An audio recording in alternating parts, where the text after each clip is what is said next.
ما نرسلوش الميساج حتى يرسل لي هو، ما نرسلهاش حتى ترسل لي هي.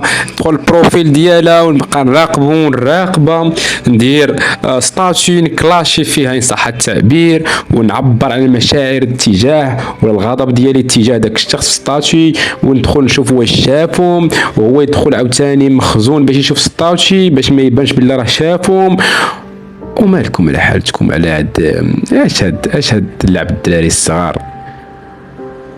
خويا ولا اختي، عندك شي حاجه ضرك بقلبك، صوني الانسانه وجلسوا هضروا فيها. عندك شي حاجه ضرك في خاطرك، صوني عليه وهضروا فيها.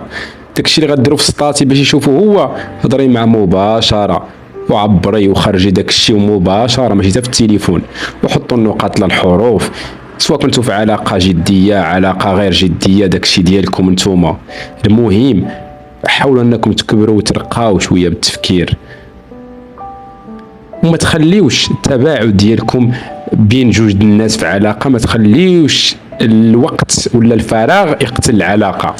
اون فوا كتبقاو تباعدوا، ما نصونيش لي هذا النهار، ما تصونيش لي هذا النهار، ما نصونيش لي هذا النهار، غدا بعدو كيدخل واحد طرف ثالث في العلاقه، كيتواصل مع داك الانسان ولا ديك الانسانه، وداك الانسان عند بالو زعما غير كيتلف الوقت بما يرجع للعلاقه العاديه، غير كيهضر وكيتواصل وكيقول نهرس الوقت بما يونسي على ما ترجع ديك الانسانه اللي معاها وديبلوكيني ولا اناني.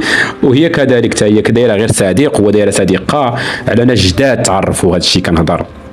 من بعد كيلقاو راسهم عمرهم من الفراغ، من بعد ولفوهم، ومن بعد فاش كترجع نتايا وكتبغي ديبلوكي داك الانسان ولا تواصل معاه كتلقاه بلاصتك عمرات سي صح التعبير. هذا علاش ما تخليوش، ما تقتلوش العلاقه بيديكم، ما تخليوش الفراغات في ديك العلاقه.